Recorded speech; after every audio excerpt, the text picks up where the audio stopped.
그걸 이제 이 스노우 스톰이 아니고 그걸 무슨 스톰이라고 그러죠? 아이스톰이라고 그러죠. 그럼 비가 와서 그만 다 얼어붙었는데 그 위에 또 눈이 왔습니다. 그래서 아이스톰과 아마 이 플러리 스노우가 같이 겹쳐져서 그 위에 있는 교회들이 다 오늘 문을 닫은 모양입니다. 그래서 오늘 오전과 오후에 걸쳐서 두 다른 그룹에 가서 말씀을 전하게 되었었는데 아마 두 그룹에 다 아마 문을 닫게 되는 그런 형편이 되어서 오늘 제가 여러분과 함께 또 말씀을 나누게 되었습니다. 제가 사실은 오늘 여러분께 말씀을 드릴 내용은 제가 사실 준비하지 못했는데 제가 그래서 할 수 없이 제가 요즘에 늘 제가 계속적으로 말씀을 연구하고 있는 문제를 여러분과 나눌 수밖에 없겠습니다. 이것은 제가 지난 주일에 말씀드린 그 내용과 상당히 부합되거나 또 상당히 큰 연관이 있는 이제 그런 말씀이 될 것이라 생각이 됩니다.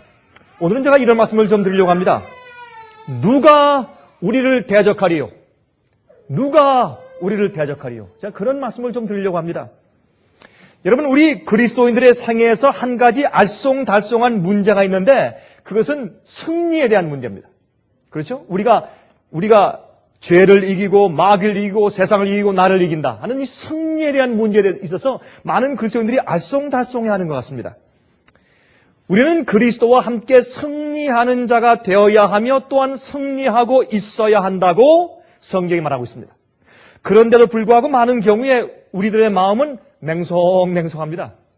내가 지금 승리를 하고 있는 것인지 아니면 내가 지고 있는 것인지 내가 제대로 하고 있는 것인지 맹성맹성할 때가 참 많이 있습니다. 그래서 이 승리의 기쁨이나 확신을 느끼지 못하는 경우가 많이 있는 것을 보게 됩니다.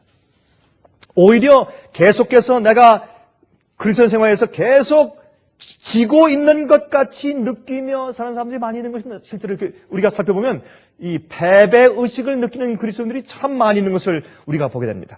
여러분, 무엇이 문제입니까? 왜 그럴까요? 왜요? 우리의 대장 되신 예수님은 승리하셨는데 그 군대인 우리는 매일 패배자처럼 느끼고 사는 것입니다. 여러분 가끔 그런 느낌을 느끼십니까? 하루를 다 지난 다음에 오늘은 난 패배했지. 그때 내가 오늘 또 졌구나. 내가 또 왜 이러지? 그런 패배감을 느낄 때가 많단 말입니다. 그래서 낙심하여 의기소침한 그리스도인들을 자주 만나게 됩니다. 여러분, 저는 다니면서 이 집회를 많이 하는 사람이기 때문에 집회할 때마다 사람들이 저에게 전화로 집회 끝난 다음에 와서 또 개인적으로 상담하면서 또 집회하는 시간 중간에 쉬는 시간에 어떤 때는 예를 들어서 하루에 제가 무슨 5시간, 6시간 시간을 쓴다고 하면 그 시간만 쓰는 게 아니라 그 중간중간 쉬는 시간에 끊임없이 와서 질문하고 대화하려는 사람들이 있기 때문에 또 그분들이 항상 하는 얘기가 있죠. 목사님 피곤하신데 쉬시게 해야 할 텐데 죄송합니다. 그러나 이때밖에 기회가 없으니까 제가 충분히 이해하죠. 또 그분들이 그렇게 저한테 해주길 원하고 저도 이런 기회밖에 없지 않습니까? 그분들에게는. 그래서 이제 어떤 분들은 제가 1년에 한 번밖에 못 만나고 어떤 분들은 2년에 한 번밖에 못 만나는 분들이에요. 그래서 그분들과 제가 마음을 터놓고 대화할 수밖에 없는데 많은 분들이 바로 이 문제 때문에 갈등하는 그런 질문을 해오는 것을 제가 종종 느끼면서 제가 이 문제에 대해서 제가 사실은 마음 가운데 좀 연구하고 있던 중이었습니다. 오늘 제가 말씀드리려는 계획을 한 것은 아닌데 제가 이제 이런 갑작스러운 기회가 생겼으니까 좀 말씀을 좀 드려야 되겠습니다. 여러분, 로마서 8장 30절부터 있는 말씀을 좀 펴서 보도록 좀 하십시다. 로마서 8장 30절부터 있는 말씀을 제가 읽겠습니다. 30절부터 34절까지 있는 말씀을 보시면 이런 말씀이 기록되어 있는 것을 우리가 볼 수가 있습니다. 또 미리 정하신 그들을 또한 부르시고 부르신 그들을 또한 의롭다 하시고 의롭다 하신 그들을 또한 영화롭게 하셨느니라. 이 말씀은 이미 제가 지난번에 말씀을 드린 것처럼 하나님께서 우리를 창세 전부터 우리가 태어나기도 전에 미리 계획하시고 디자인하시고 설계하시고 하나님 입장에서는 이미 정하시고 주님께서 이것을 추진해 나가신단 말입니다. 우리가 거절하고 우리가 반역하고 우리가 나가기 때문에 주님께서 하실 수 없는 것이지 하나님 편에서는 이미 정해 놓으셨단 말입니다. 그래서 항상 여기에 미리 정하신 그들을 부르시고 또한 그들을 또한 의롭다 하시고 의롭다 하신 그들을 또한 영화롭게 하셨다는 것을 과거로 이미 영화롭게 되는 것은 미래지만은 이미 영화롭게 되었다고 그렇게 말을 하는 것을 우리가 다시 읽게 됩니다. 그 다음에 여기 말씀하기를 31절에 그런즉 이 일에 대하여 우리가 무슨 말 하리요? 자, 그러니 우리가 더 이상 무슨 말을 여기에 보탤 수 있겠느냐 말입니다. 만일 하나님이 우리를 위하시면 누가 우리를 대적하리요? 하나님이 우리와 함께 계시면 누가 우리와 싸우겠느냐? 누가? 싸우긴 싸우죠. 그러나 누가 감히 우리를 대적하겠느냐? 여러분, 대적은 뭔지 아세요? 대적한다고 하는 것은 전쟁한다는 말과 대적한다는 말은 조금 달라요. 이 대적한다는 말은 골리앗 장군이 와서 이스라엘을 놀린 것 같은 것입니다. 너희 하나님이 어디 계시냐? 너희는 나의 종이다. 너희 가운데 대표자 나와라. 싸우자. 우리 싸운 다음에 너희의 대표자가 지면 너희 전체 국민이 나의 종이 되고 내가 지면 우리 블레셋 군대뿐만 아니라 우리 모든 백성이 너희 종이 될 것이라. 나와라. 라고 하나님을 희롱하고 놀리고 이스라엘 백성을 저주하는 그것이 대적하는 것입니다. 누가 우리를 대적하리요? 근데 그 이유가 나옵니다. 자기 아들을 아끼지 아니하시고 우리 모든 사람을 위하여 내어주시니가 어찌 그 아들과 함께 모든 것을 우리에게 은사로 주지 아니하시겠느냐? 누가 능히 하나님의 택하신 자들을 송사하리요? 이 송사한다는 말은 고소한단 말이죠. 정죄한단 말이죠. 누가 능히 하나님의 택하신 자들을 송사하리요, 정죄하리요, 의롭다 하신 이는 하나님이시니 누가 정죄하리요? 죽으실 뿐 아니라 다시 살아나신 이는 그리스도 예수시니 그는 하나님의 우편에 계신 자요, 우리를 위하여 간구하시는 자신이라 그랬습니다. 여러분, 여기에 있는 요 네 절을 우리가 충분히 이해하고 믿으면 우리는 승리하는 그리스도인들입니다. 자, 여기 이 안에 있는 요 내용 가운데 있는 두 가지의 확실한 진리가 있죠? 첫 번째 무엇입니까? 이것을 지금 사도 바울은 기록하면서 두 가지의 큰 획을 그었어요. 큰 획을 그었는데 첫 번째 진리가 무엇입니까?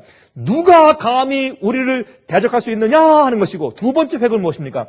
누가 감히 우리를 송사하고 정죄할 수 있으리요 하는 것입니다. 이 두 가지 사실만 확실하게 우리 마음 가운데 가지고 있으면 우리는 세상에서 승리하는 자들이라 그 말입니다. 우리 첫 번째 우리 그 획을 좀 연구하십시다. 그러면 누가 우리를 대적하리요? 왜 이런 말을 지금 사도 바울이 하고 있습니까? 여러분, 예수 그리스도의 속죄의 은혜를 믿고 죄를 회개하며 주님께 마음을 바친 자들은 의롭다 하심을 받은 자들입니다. 우리가 예수님의 십자가의 속죄의 은혜를 믿고 거기에 반응해서 우리가 주님께 내 죄를 고백하고 회개하며 버리고 주 앞에 마음을 굴복하고 바친 자들은 의롭다 하심을 받은 자들입니다. 우리가 거기에 대해서 우리 마음 가운데 의심이 없어야 합니다. 여러분 마음 가운데 내가 주 앞에 마음이 굴복되었다 안 되었다 하는 사실에 대해서 확신이 없으면 여러분 그리스도인 생활 가운데 문제가 있는 것입니다. 여러분 우리 마음 가운데 내가 양심적으로 내 마음을 주 앞에 굴복한 상태에 있다 없다, 내가 지금 연약하게 쓰러졌다 안 했다, 그거와는 어떤 의미에서 무관한 것이에요. 내가 지금 내 마음을 주 앞에 다 바쳤다 안 바쳤다, 내가 주 앞에 굴복한 상태에 있다 없다는 것은 자기가 알아요. 그걸 모른다면 그거는 자기가 없는 거예요. 양심도 없고 생각도 없는 사람이죠. 그걸 알 수 있어요. 그 마음에 확신이 없는 자는 그리스도 인생의 출발이 잘못된 사람들입니다. 그래서 그는 항상 패배하고 있는 것입니다. 그러므로 이런 마음 가운데 확신이 있는 자들은 이제 마음 가운데 승리의 확신이 있는데 회개하지 않고 마음을 주님께 굴복하지 않은 자들은 마음속에 확신을 가질 수가 없습니다. 그러나 하나님을 사랑하고 믿는 자들은 의롭다 하심을 얻었을 뿐만 아니라 하나님의 뜻과 강력한 하나님의 의지 때문에, 그 계획 때문에 미리 우리가 영화롭게 되어서 하늘에서 멸류관을 쓰고 하나님 우편에 지금 앉아 있는 것이에요. 성경은 그렇게 설명하고 있습니다. 우리의 힘보다 하나님의 의지가 훨씬 더 강력하기 때문에 우리가 주님을 거절하고 떠나거나 반역하지 않으면 주님께서 그 일을 우리 속에서 이루신단 말입니다. 그런데 만약 하나님을 믿는 우리의 이 믿음이 확실하다면 그 다음에 큰 하나의 말이, 큰 획이 그 뒤에 따라오는데 그것이 뭐냐면 만일 하나님이 우리를 위하시면 누가 우리를 대적하리요 하는 것이에요. 이건 확실한 주의 말씀이에요. 누가 감히 우리를 대적할 수 있겠는가? 여러분, 저는 저희 직원들에게나 아니면 제가 만나는 사람들에게 제가 기회 있으면 제가 늘 입버릇처럼 말하는 것이 있습니다. 우리가 진리 편에 서 있고 진리를 위해서 싸우고 일하고 있고 하나님이 우리와 함께 하시는데 누가 우리를 대적하겠는가? 걱정할 것이 없어요. 만인이 천인이 우리를 반대하고 핍박해도 걱정할 것이 없어요. 우리가 진리 편에 있고 하나님이 우리를 위하시는데 누가 감히 우리를 대적해요? 대적할 사람이 없어요. 우리가 잘나서가 아니에요. 우리가 똑똑해서가 아니에요. 우리가 의로워서가 아니라 하나님이 우리를 위하시는데 누가 대적을 해요? 그건 불가능한 일이에요. 그런데 여기에 지금 사도 바울이 설명하는 것은 그런데 왜 그러냐면요. 왜? Why? 그 이유는 자기 아들을 아끼지 아니하시고 우리 모든 사람을 위해서 내어 주신 그 하나님 아버지가 어찌 그 아들과 함께 모든 것을 우리에게 은사로 주지 아니하시겠느냐? 그 이유예요. 아무도 우리를 대적할 수 없는 것은, 그 이유는 또 아무도 우리를 정죄할 수 없는 것은 하나님께서 자기 아들을 주셨는데 더 이상 뭐 할 말이 있어? 그 말이에요. 아들을 주셨는데, 아니 여러분이죠. 여러분이 좀 돈이 있어서 벤츠 차를 샀다고 하십시다. 요새 벤츠 600을 사면 그거 좋은 차죠? 그죠? 벤츠 600을 아주 비싼 돈을 주고 샀어요. 그걸 비싼 돈을 주고 수만 불을 그 딜러에 내고서 차를 가져오지 않고 그냥 집에 오는 사람 보셨어요? 그런 사람은 없어요. 그 많은 값을 치렀으면 그 차를 집에 가지고 와서 닦고 쓸고 얼마나 돌보겠어요. 하나님이 우리를 사셨는데 엄청난 이 우주보다 값비싼 당신의 아들을 십자가에 주셨단 말이에요.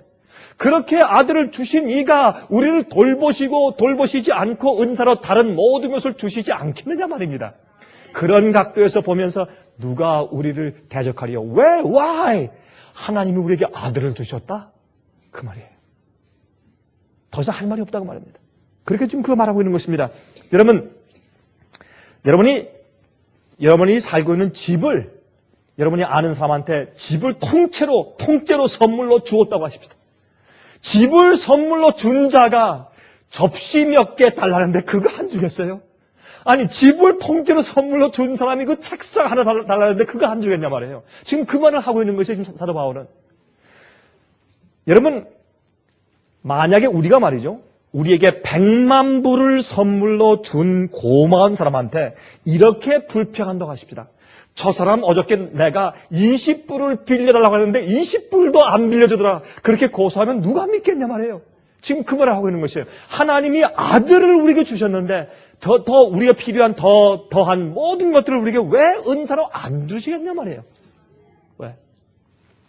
이 말씀을 받고 말하면 아브라함이 자기의 가장 사랑하는, 자기 인생에서 가장 사랑하는 이삭 자기 외아들을 데리고 모리아산에 올라가서 하나님께 번제로 바치려고 했는데 그 다른 것 어느 이상도 아브라함 마음 가운데 자기 생애 가운데 하나님께 바치지 못할 것이 어디 있겠느냐 말입니다. 안 그래요?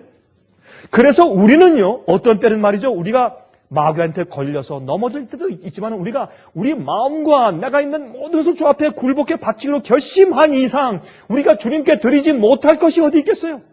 예? 몰라서 그렇지 주님의 뜻을.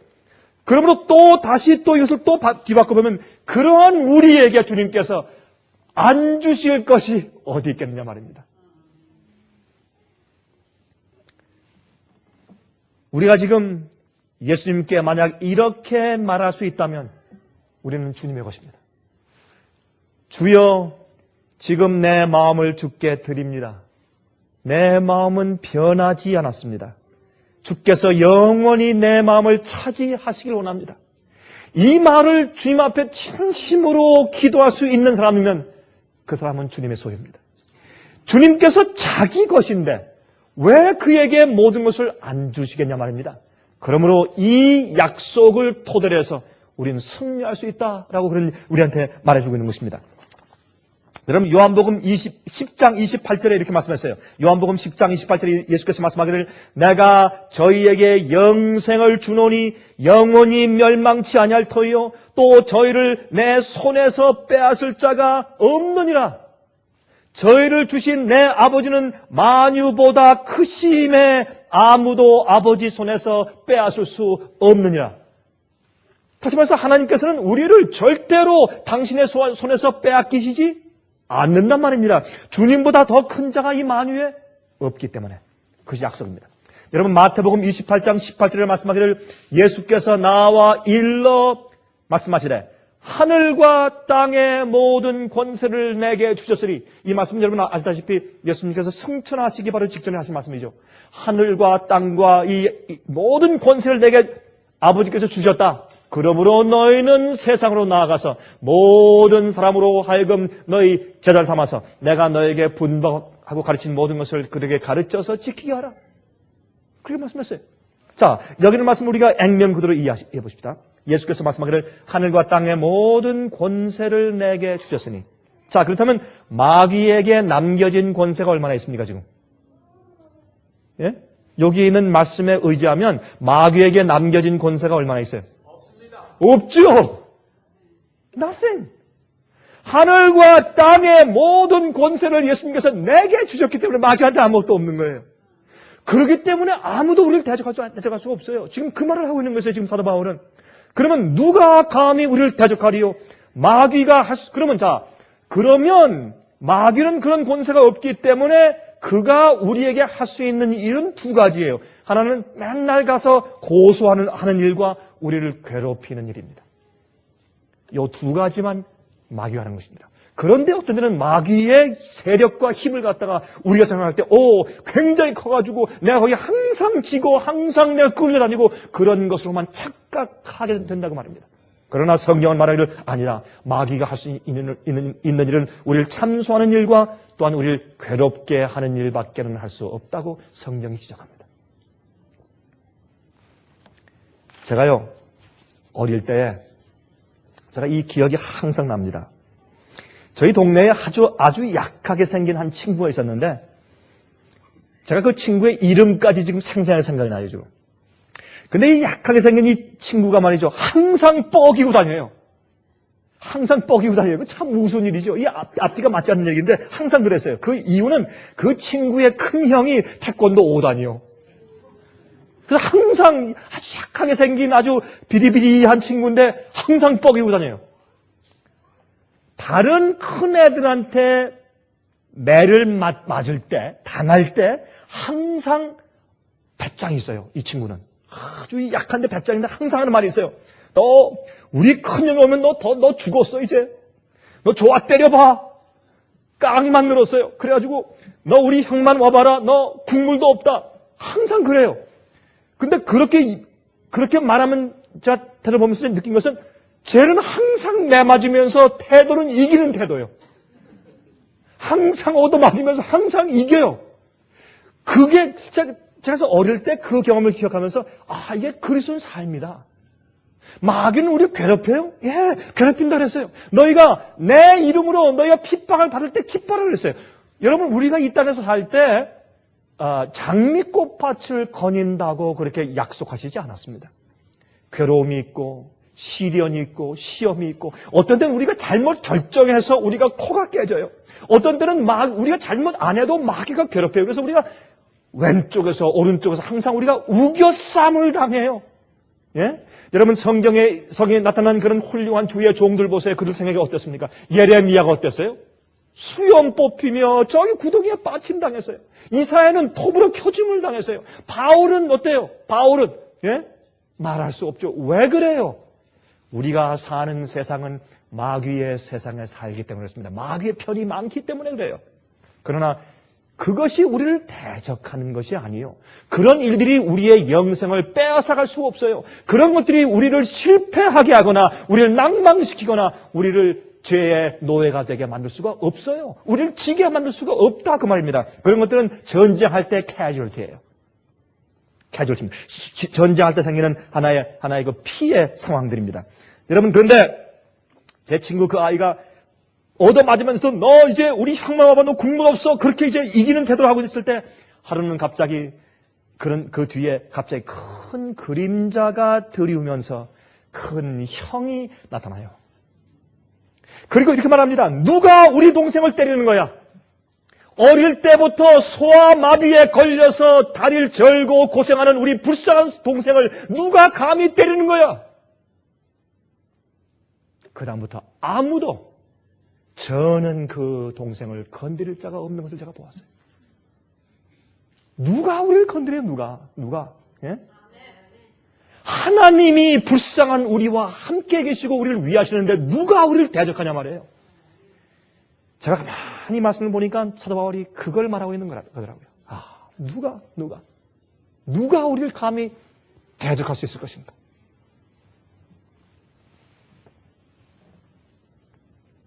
두 번째 획이 무엇입니까? 누가 우리를 송사하리요? 누가 우리를 정죄할 수 있겠는가? 그렇게 말을 하고 있어요. 여러분 요한계시록 12장을 좀 펴서 보시기 바랍니다. 요한계시록 12장 10절부터 12절까지 있는 말씀을 좀 펴서 읽겠습니다. 요한계시록 12장이에요.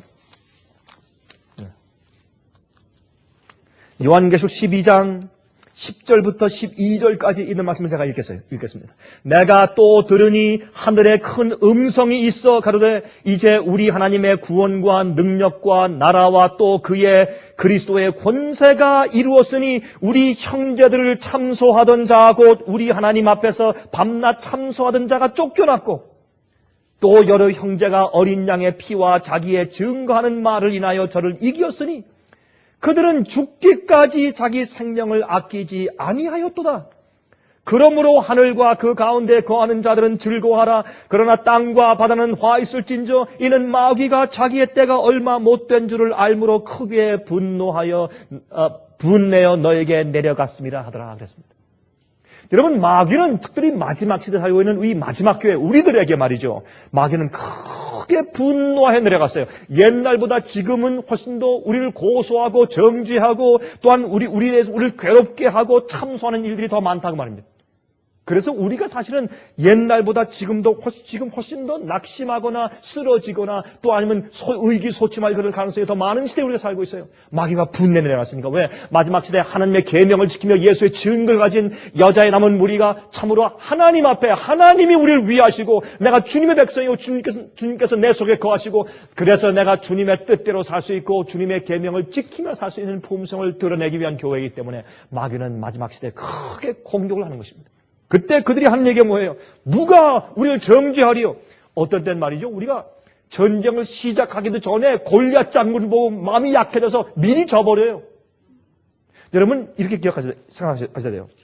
우리가요 하루를 살 때 그날 내가 죄에 져서 내가 쓰러질 것인가 아닌가, 내가 죄의 노예가 되어서 질질 끌려 다닐 것인가 아닌가 하는 것은 아침에 결정돼요. 이미 그날을 살기 전에 아침에 결정돼요. 내 마음 가운데 지금 오늘 아침에 내가 주 앞에 마음을 바치지 않으면 이미 결정돼 버려요. 나는 마귀의 밥이 돼요. 내가 굴복하지 아니하고 성령을 받지 않는데 내가 어떻게 승리할 수 있습니까? 이미 그 전쟁의 승패는 아침에 결정이 돼요. 또 주님이 나와 함께 계신다는 확신과 믿음이 없으면 마음이 이미 골리앗 장군 보고 어떻게 하면 좋으냐.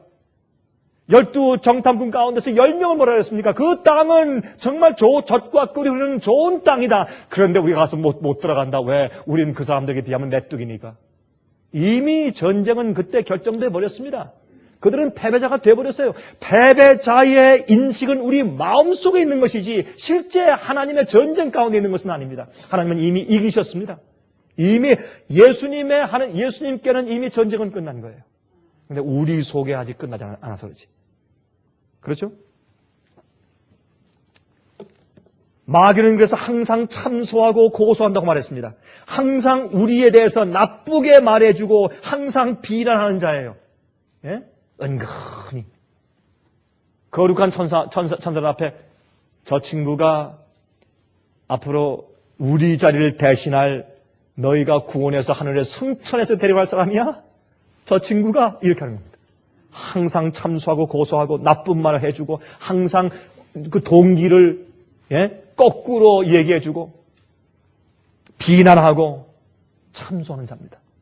그러나 그리스도인들은, 우리가 여기 읽으니까 뭐라 그랬어요? 요한계시록 12장에. 그러나 그리스도인들은 어린 양의 피와 자기의 증거하는 말로 이겼다 그랬어요. 이게 무슨 말입니까? 예수님께서 우리를 위해서 십자가에서 수백 번 돌아가셔서 어린 양의 피를 흘려주셨다고 할지라도 우리가 그 사실과 약속을 믿고 우리 말로 증거하여 마귀를 대적하지 아니하면 우리가 어떻게 그것이 우리에게 효험이 있겠냐 말입니다. 예를 들어볼까요? 한 번은 루터가 이제 이런 꿈을 꾸었죠. 여러분 잘 아시는 얘기 아닙니까? 루터가 꿈을 꾸었는데 마귀가 이제 마틴 루터 앞에 말이죠. 큰 두루마리를 펴고 이거 쭉 내면서 펴면서 루터가 일생 동안 지은 죄를 낱낱이 기록해 와서 앞에 딱 들고 내가 하나님의 종이야? 내가 개혁자야? 내가 용서받은 줄 아느냐? 라고 괴롭힐 때 루터는 정말 앞이 깜깜하고 절망적인 느낌을 느꼈다 그랬습니다. 그런데 가만히 보니까 여러분 호랑이 굴에 잡혀가도 무엇을 차리면서 한다? 정신 차리면서 한다. 마귀가 여러분 넘어뜨릴 때, 유혹할 때, 괴롭히고 앞이 깜깜하고 절망적일 때 정신 차리세요. 잘 보세요. 마귀는 고소자지 승리자가 아니에요. 그 우리 이해하면 돼요. 마귀가 날 지금 괴롭히지만 날 이길 수는 없다. 그렇게 생각하시면 되는 거예요. 예? 자, 그때 뭐라 그랬습니까? 가만히 보니까 이 마귀가 이렇게 들고 있는데 맨 밑에 부분을 손을 가리고 있단 말이에요. 마귀야 그 손을 치워라. 안 치워요. 내가 예수의 이름으로 명하노니 마귀야 그 손을 치워라. 마귀가 할 수 없이 손을 치는데 보니까 그 밑에 이런 글이 있더래요. 이 모든 죄는 예수 그리스도의 보혈의 피로 다 용서받았음. 많은 경우에 우리가 그래요. 우리는 마귀의 고소만 듣지 어린 양의 피를 우리의 증거의 말로 대적하지 않는단 말입니다. 그래서 여기에 그리스도인들은 어린 양의 피와 자기의 증거하는 말을 인해서 저를 이겼다 그랬어요. 과거에 우리의 선배들이 그렇게 이겼으면 우리도 그렇게 이기잔 말입니다. 그게 승리예요. 그게 승리입니다.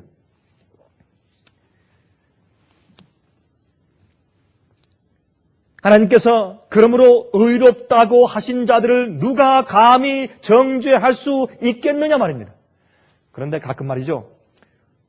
전 이런 질문을 자주 받습니다. 여러분들도 그런 질문을 이제 혹시 하실지 모르겠는데 우리가 이미 회개했는데 고백하고 용서를 받은 줄 알고 또 그렇게 약속이 돼 있으니까 뭐 하늘에 너희 죄를 용서해 줬음 하는 글씨는 써 있지 않지만은 약속을 따라서 내가 회개했고 고백했고 진심으로 죄를 슬퍼해서 내가 주 앞에 드리고서 내가 용서받았는데 왜 가끔 그 죄가 자꾸 계속해서 반복적으로 내 마음에 떠오릅니까?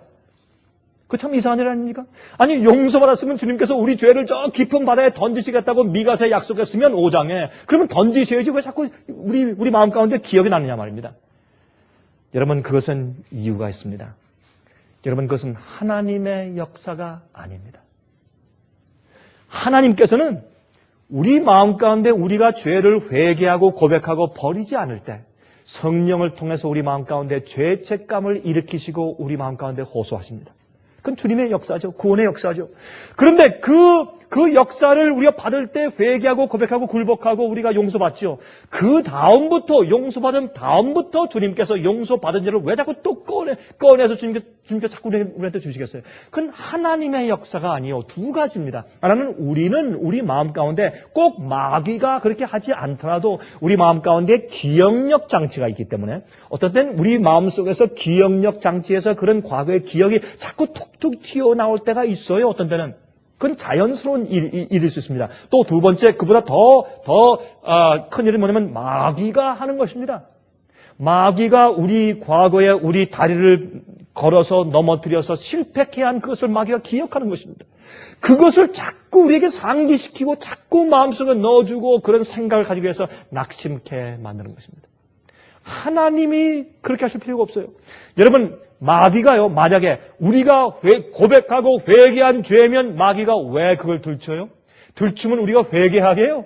들추지 말고 가만 놔둬야죠, 마귀가. 여러분 안 그래요? 마귀가 여러분 작전을 하려면 우리가 회개치 않은 죄는 들추지 말고 가만 놔둬야 우리가 멸망당할 거 아니에요. 왜 들추겠어요? 마귀가 자꾸 우리가 회개하고 버렸는데도 용서받았는 것을 우리가 아는데도 자꾸 생각나게 하는 것은 그것이 무슨 뜻입니까? 우리가 용서받았다는 뜻입니다. 그래서 마귀가 자꾸 그것을 시험해서 우리를 낙심케 하는 것입니다. 그것은 우리가 용서받지 않았다는 뜻이 아닙니다. 또 한 가지 이유가 있어요. 우리가 이미 회개하고 버린 죄라고 할지라도 우리가 그것을 다시 기억하게 될 때 우리의 회개가 어떻게 됩니까? 깊어집니다. 아, 주님 그렇습니다. 내가 그때 왜 그랬을까요? 아, 참 내가 그때 주님의 뜻대로 살지 않고 내가 주의 약속을 몰랐습니다. 내가 그때 그 당시에 내가 마음을 주 앞에 바치지 않았습니다. 주여, 다시 그렇게 하지 않게 해주십시오. 내 회개가 어떻게 해요? 그것을 기억할 때마다 점점 깊어지는 것입니다. 그러므로 여러분, 마귀는 우리를 고소하지만 아무도 우리를 정죄할 수 없는 것이 어린 양의 피와 우리의 증거의 말로 우리가 마귀를 이겼기 때문에 그러한 것입니다. 그러므로 여러분, 주님의 약속을 우리가 붙들어야 합니다. 하나님의 능력과 약속은 우리가 믿음의 눈으로만 볼 수 있는 것입니다. 그렇죠? 한 번은 제가 비행기를 타고 가다 말이죠. 저희 집사람이 이렇게 하더라고요. 이제 밖을 내다보면서, 저 검은 구름 위에 아직도 햇볕이 있네? 다 아는 얘기죠. 아니, 구름 위에 해가 그냥 있다. 그걸 모르는 사람이 누가 있겠어요? 밑에는 그냥 막 눈보라가 치고 비가 오더라도 그 위에는 항상 햇빛이 있죠. 그러나 비행기를 타고 구름 위에 올라가면서 비가 막 왔는데 그 위에 올라가서 보니까 정말 햇빛만 짝짝 나니까, 구름 위에 햇빛이 있네. 다 아는 얘기지만 우리가 경험할 때 그게 새로운 겁니다. 우리가 예수 그리스도의 은혜와 성령의 새롭게 하심과 죄에 대한 승리와 마귀를 대적해서 이기는 경험을 할 때마다, 주의 약속을 우리 마음 가운데 실현할 때마다 그것이 우리 마음 가운데 새삼스러운 겁니다. 매일매일 그것이 새삼스러워져야 합니다. 그것이 승리하는 그리스도인들입니다. 우리는 마귀의 거짓말에 속지 말아야 할 것입니다. 잘못된 생각들입니다. 예수님께서 우리를 위해서 지금 간구하고 계십니다. 지금도 살아계셔서 하나님 우편에서 우리를 위해서 간구하시는 자녀라고 했어요. 아까 그 말씀 읽었지 않습니까? 그분이 계신 한 우리는 아무도 우리에게 정죄할 자가 없고 누가 우리를 송사할 것이며 누가 우리를 대적하리요? 그래. 아들을 주신 그 하나님이 모든 것을 우리에게 은사로 주시지 않겠느냐? 아멘 하면 그만이에요. 이거는요, 어떤 사람은 그래요. 아니, 목사님은요, 외성적인 성격이고요, 쾌활한 성격이시니까 그게 가능하죠. 저는요, 내 성격이라 그게 불가능해요. 아니에요. 성격 때문에 그런 게 아니에요. 여러분들의 생각 구조를 무엇을 믿고 어디에 집중해서 사는 생활의 생각의 구조의 습관을 키웠느냐의 문제가 있어요. 근데 여러분, 생각 구조와 습관의 문제가 있는 것이에요. 자꾸 긍정적이고 예수님의 보혈의 은혜에 집중하는 습관을 자꾸 키우세요. 마귀의 속삭이는 말을 듣지 말고 하나님의 예수 그리스도의 말씀을 들으세요. 그래서 성경을 자꾸 읽으세요. 말씀이 육신이 돼요. 그게 무슨 말이에요? 하나님이 예수님 성육신 되었다. 그 말뿐만 아니라 예수님의 말씀, 성령 말씀 자체가 내 속에, 내 육신 속에 들어와서 나화하는 거예요. 내가 되는 거예요. 말씀 자체가 내가 되는 거예요. 말씀의 진리의 그 말씀이 내 속에 마귀가 넣어주는 속삭임보다 하나님의 약속과 말씀이 내 속에 들어와서 나를 이루기 때문에 믿음의 사람이 되는 것입니다. 근데 이것은 눈에 보이지 않는 것이에요. 여러분, 눈에 보이지 않는 게 눈에 보이는 것보다 더 많습니다. 맞아요? 눈에 안 보이는 게요, 눈에 보이는 것보다 훨씬 더 많아요. 옛날엔 눈에 안 보여서 미생물이 없는 줄 알았어요. 옛날엔 눈에 안 보이기 때문에 박테리아와 세균이 없는 줄 알았어요. 그럼 눈에 보인 다음에 적은 우주가 우리가 눈에 보이는 것보다 훨씬 더 많은 것을 알게 되었어요. DNA 몰랐어요. 보기 전까지. 우리 세포를 보기 전까지 몰랐어요. 세포 속에 보니까 엄청난 인포메이션과 도서관이 있어요. 큰 우주에도 보이지 않는 엄청난 별들이 있어요. 눈에 보이는 것보다 보이지 않는 것이 훨씬 많아요, 여러분. 보이지 않는 것을 믿으세요. 그냥 맹목적이 아니라 우리가 경험하고 주께서 말씀하신 것들이 이루어지는 것을 알고, 그래서 예언이 중요하죠. 말씀들을 우리가 이해하고 경험하고 예언을 보면서 보이지 않는 것들을 믿고 신뢰하십시오. 그것이 믿음입니다. 나는 보아야지 믿어. 난 보고 만져야지 믿어. 도마 같은 믿음을 가진 것을 제가 이해는 하지만 여러분, 그렇게 하시다간 여러분 죽기까지 정말 믿지 못하고 불쌍하게 죽어가십니다. 우리가 믿어야 합니다. 여러분 엘리사의 경험을 보십시오. 엘리사가 그의 종 게하시와 함께 한 번은 사마리아 성에 내려갔을 때 이를 여러분 잘 기억하시죠? 여러분 열왕기하 6장에 기록되어 있죠. 열왕기하 6장 14절부터 17절까지 읽으면 이런 말이 있어요. 왕이, 이것은 아람 왕이죠. 왕이 이에 말과 병거와 많은 군사를 보내매 저희가 밤에 가서 그 성을 에워쌌더라. 하나님의 사람의 수종드는 자가 일찍이 일어나서 나가보니 군사와 말과 병거가 성을 에워쌌는지라. 그 사환이 엘리사에게 고하되 내 주여 우리가 어찌하리이까. 대답하되 두려워하지 말라. 우리와 함께한 자가 저와 함께한 자보다 많으니라 하고. 저 아람 사람들이 우리를 잡으러 왔는데 저 군대보다 우리와 함께한 군대가 더 많다. 게하시가 말이죠. 주인님 무슨 말씀하시는 겁니까? 주인과 나 지금 둘밖에 없는데. 그때 이제 그가 기도합니다. 여호와여 원컨대 저의 눈을 열어서 보게 하옵소서 하니 여호와께서 그 사환의 눈을 여심해 저가 보니 불말과 불병거가 산에 가득하여 엘리사를 둘렀더라. 어떻게 얼마나 많은 산에 가득해요. 이 원수의 군대는 성 주위를 둘렀는데 성 주위에 산이 있으니까 그 주위에 산이 쫙 둘러 있으니까 산에 가득해. 근데 이 아람 군대는 말과 병거인데요. 하나님의 군대는요 불말과 불병거예요. 빛나는. 그렇죠? 마귀의 군대가 있습니까 세상에? 있고 말고요. 어떤 땐 말이죠. 가장 가까운 친구가 마귀의 부하가 돼서 그렇게 우리를 괴롭혀요. 그럼 그럴 때가 있어요 없어요? 배반하고. 예? 어렵게 만들고. 마귀의 부하가 있고 말고요. 또 악령이 있어요. 그러나 하나님의 군대는 하늘에서 내려온 성령의 군대요. 하나님의 영광과 품성을 가지고 있는 검은 부대를 내어 쫓는 불의 군대요. 불말과 불병거입니다. 성경은 말하기를 엘리야가 그런 불수레를 타고 하늘로 승천했다고 말합니다. 그 불수레와 불말은 지금 우리가 필요할 때마다 도와주고 있지만 언젠가 그 불말과 불수레는 내려와서 우리를 데리고 영원한 곳으로 갈 것입니다. 더 이상 마귀가 없고 더 이상 고소하는 일이 없고 더 이상 대적하거나 송사하거나 정죄하는 일이 없는 곳으로 영원히 우리를 데려갈 것입니다. 그러나 우리는 그곳에 갈 후사로 정해져 있기 때문에 하나님께서 모든 은사를 우리에게 주시면서 승리케 하신다는 것입니다. 그러므로 로마서 4장 16절에 말씀하기를 그러므로 후사가 되는 이것이 은혜에 속하기 위하여 믿음으로 되나니 이는 그 약속을 그 모든 후손에게 굳게 하려 하심이라. 믿음으로 된다. 믿음으로 된다. 그러므로 이렇게 설명한 다음에 그 다음에 바울이 무슨 말을 하는 줄 아세요? 같이 읽어보십시다. 로마서 8장 35절부터 37절 다 펴세요. 로마서 8장 35절부터 37절에 이 말씀을 이렇게 설명한 다음에 이렇게 말씀해요 지금. 누가 우리를 그리스도의 사랑에서 끊으리요? 제일 처음에 어떻게 해요? 누가 우리를 대적하리요? 두 번째, 누가 우리를 송사하고 정죄하리요? 한 다음에 세 번째, 그러므로 누가 우리를 그리스도의 사랑에서 끊으리요? 환난이나 곤고나 핍박이나 기근이나 적신이나 위험이나 칼이라.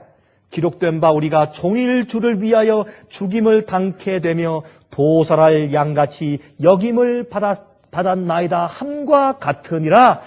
여기 보니까 우리가 이 땅에서 어려움을 당합니까? Yes. 그러나 이 모든 것이 합력하여 무엇을 이룬다고요? 선을 이룬다고요. 그렇죠?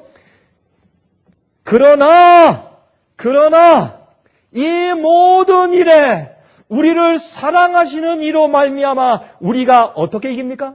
넉넉히 이기느니라. 넉넉히 이기느니라. 겨우가 아니라 넉넉히 이깁니다. 왜? 예수의 그 사랑에서 우리를 끊을 자가 없기 때문에. 여러분, 그래서 우리가 믿음의 선한 싸움을 싸우라고 부름을 받는 것입니다. 여러분, 왜 믿음의 선한 싸움입니까? 믿음의 싸움이란 뭐냐면 우리의 대장 되신 예수님의 사랑과 그의 능력과 그의 은혜를 신뢰하면서 싸우란 말입니다. 우리의 힘만 의지하지 말고 마귀의 큰 힘만 의지하지 말고 하나님의 능력과 그의 은혜와 사랑과 그의 축복을 의지하고 신뢰하면서 싸우라. 그것이 믿음의 싸움이에요. 언제 우리가 우리 힘으로 싸우라 했어요? 너희가 믿음의 선한 싸움을 싸우라 그랬죠. 믿음의 싸움을 싸우라 말입니다. 그런데 어떤 경우에는 우리가 말이죠. 잘 들으십시오 이제. 어떤 경우에 우리가 예수님께서 승리하시기를 원하지 않는 때가 있습니다. 참 이상한 얘기죠. 사실입니다. 우리가 어떤 때는 예수님께서 승리하시지 않았으면 좋겠어요. 어떤 때 그런 것 같습니까? 어떤 때요? 우리가 우리의 죄와 우리의 우상을 포기하고 싶지 않을 때. 그때 하나님께서 내 생애 가운데 승리하시길 원치 않는 겁니다. 그러면 우리가 이깁니까? 집니까? 그래서 지는 것입니다. 다른 이유가 없어요. 왜요? 정쟁에 딱 나가서 우리를 도우려고 예수님께서 방패와 칼 들고 오셨는데 와서 보니까 우리가 어느 편에 서 있어요? 마귀 편에 서 있어요. 원수 편에 서 있어요. 그런데 예수님께서 어떻게 이기시냐 말이에요, 여러분. 예? 그래서 지는 거예요, 우리가. 예수님 편에 서 있지 않고 마귀 편에 서 있기 때문에. 예수님과 고백하지 않고 버리지 않은 죄와 함께 예수께서 우리 마음 가운데 같이 거하실 수가 없어요. 우리의 마음의 보좌와 내 자신과 우리 마음의 보좌 위에 나와 예수님이 함께 앉아 있을 수가 없습니다. 주님께서 내 생의 왕이 되든지 아니면 내가 내 생에 내 스스로 주인 되든지 둘 중에 하나지 함께 공동 주인하는 것은 없는 것입니다. 그러므로 우리가 실패하고 지는 것입니다. 그러나 성경이 말씀하기를 하나님께서 우리를 부르시고 또한 우리를 의롭게 하시고 우리를 영화롭게 하시고 우리가 주님의 소유일진데 누가 우리를 주님의 사랑에서 끊으리요? 누가 우리를 대적하리요? 누가 우리를 고소하고 우리를 정죄하리요? 이것은 사실입니다. 이것은 성경의 사실입니다. 베드로후서 1장 10절과 11절을 읽고 마치겠습니다. 베드로후서 1장 10절과 11절에 그러므로 이렇게 말씀했어요. 베드로후서 1장 10절과 11절입니다. 그러므로 형제들아 더욱 힘써 너의 부르심과 택하심을 어떻게 하라? 굳게 하라. 너희가 이것을 행한즉 언제든지 실족지 아니하리라. 예? 이같이 하면 우리 주 곧 구주 예수 그리스도의 영원한 나라에 들어감을 어떻게 너희가 주시리라? 넉넉히 주시리라. 자, 여기 보니까 우리가 승리하는 길은 무엇입니까? 하나님께서 우리를 부르신 것을 확신하고 우리를 의롭게 하신 것을 확신하고 우리를 택하심을 확신하고 그것을 굳게 하고 붙잡으란 말입니다. 마귀가 아무리 시험하고 속삭이고 정죄하고 고소하고 어떤 일을 행할지라도 주위에 폭풍이 일어날지라도 어떻게 해요? 주님께서 나를 택하신 사실을 굳게 하면서 놓치지 말란 말입니다. 그래서 빼앗기지 말란 말입니다. 마귀가 우리를 괴롭게 하고 시험하고 공격하고 정죄하고 자꾸 그렇게 우리 생에 이렇게 폭풍을 일으키는 이유는 여러분들과 제가 예수님을 향한 그분 안에 있는 믿음과 확신을 흔들려서 우리가 쓰러지게 하기 위해서 하는 것입니다. 그것이 목적이요. 그래서 어떻게 해요? 더욱 힘써 너희 부르심과 택하심을 굳게 붙잡으라. 이렇게 하면 너희가 실족하지 않는다. 이렇게 하면 너희가 넘어지지 않을 것이다. 이같이 하면 우리 주 곧 구주 예수 그리스도의 영원한 나라에 들어감을 너에게 넉넉히 주시리라. 마귀는 이미 패배한 원수입니다. 여러분, 핍박은 왜 옵니까? 졌으니까 오는 것이죠. 핍박을 하는 것이죠. 이겼으면 핍박을 안 해요. 가만 놔두죠. 졌기 때문에 핍박을 하는 것입니다.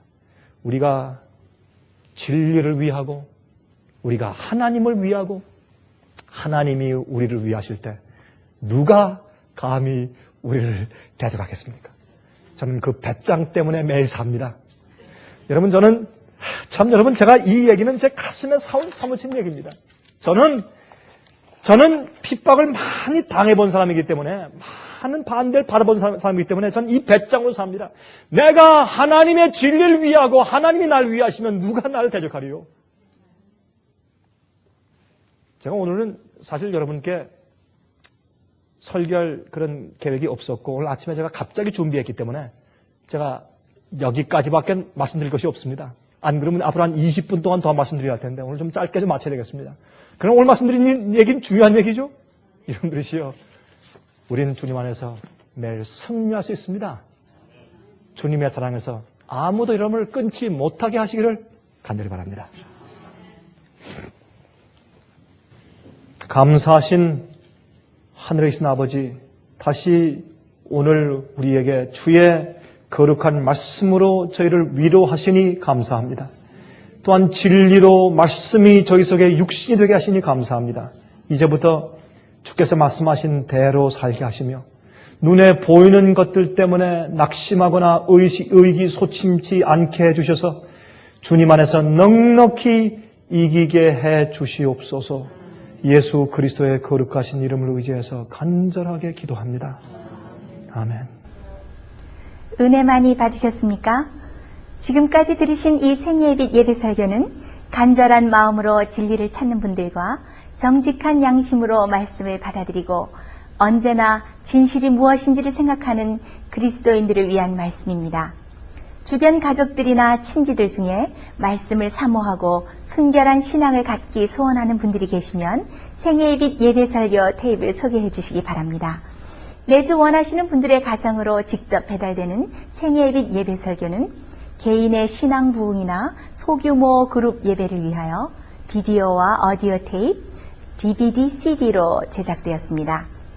생애빛 예배 설교 테이프를 원하시는 분들은 1-877-704-1004번으로 전화하여 주시기 바랍니다. 생애빛은 각종 미디어, 즉 출판물, 텔레비전, 비디오, 오디오 카세트 테이프, DVD, CD, 그리고 웹사이트를 통하여 복음을 전하는 미디어 선교 기관입니다. 생애의 빛에서 이루어지는 선교 사업을 크게 5가지로 나누어 소개하면 다음과 같습니다. 첫째로 생애의 빛은 가정과 건강과 참된 신앙을 소개하는 월간지 살아남는 이들을 매달 발간하고 있습니다. 가정과 건강 문제뿐만 아니라 참된 신앙과 성경에 나타나 있는 중요한 진리들에 대하여 매달 깊이 있게 다루는 최고의 신앙지입니다. 둘째로 생애의 빛은 미국의 주요 도시에서 텔레비전 선교 방송을 하고 있습니다. 많은 분들은 생애의 빛 선교 방송을 통하여 복음을 발견하고 새로운 생애를 살아가고 있습니다. 셋째로 생애의 빛에서는 우편 통신을 통하여 평신도들의 성경 연구를 도와드리는 성경통신학교를 운영하고 있습니다. 성경에 나타나 있는 중요한 문제들에 대하여 체계 있게 공부하기를 원하시는 분들은 성경 연구 단기 코스와 계시록을 통한 성경 교리 연구, 또한 요한계시록 연구 과목을 신청하시기 바랍니다. 교재 및 모든 비용이 무료인 생애의 빛 성경 연구 과정을 통하여 복음과 예언 문제를 가장 쉽고 체계 있게 공부하시기 바랍니다. 넷째로 생애의 빛은 예언 연구를 위하여 특별하게 제작된 비디오 시리즈를 나누어 드리고 있습니다. 성경 구약과 신약의 대표적 예언서인 다니엘서와 요한계시록을 처음부터 마지막까지 자세하게 해설해 드리는 예언 연구 비디오 시리즈를 통하여 많은 분들이 성경과 미래에 대한 새로운 시야를 가지고 살아가게 되었습니다. 마지막 시대의 복음과 비밀이 담겨져 있는 다니엘과 요한계시록 비디오 시리즈를 신청하셔서 새로운 영적 부흥을 체험하시기 바랍니다. 다섯째로 생애의 빛은 생애의 빛 원장이신 강병국 목사님의 예배 설교가 담겨져 있는 비디오와 오디오 테이프, DVD나 CD를 원하는 모든 그리스도인들에게 나누어 드리고 있습니다. 매주 생애의 빛 예배 설교 테이프를 받기 원하시는 분들은 생애의 빛으로 연락하여 신청하여 주시기 바랍니다. 끝으로 생애의 빛 선교 사업에 대해서 좀 더 자세하게 알기 원하시는 분들은 웹사이트 www.sostv.net를 방문하시기 바랍니다. 생애의 빛 웹사이트에는 지금까지 나온 모든 월간지와 비디오 테이프과 텔레비전 방송물들을 누구나 무료로 보실 수 있도록 준비되어 있습니다. 지금까지 소개해드린 생애의 빛 선교 교재들 중에서 원하시는 책자나 테이프 있으시면 무료 전화 1877-704-1004번으로 신청하여 주시기 바랍니다. 미국 동부 시간으로 월요일부터 금요일까지 9시에서 5시 사이에 전화해 주시기 바랍니다. 그럼 다음 시간까지 안녕히 계십시오.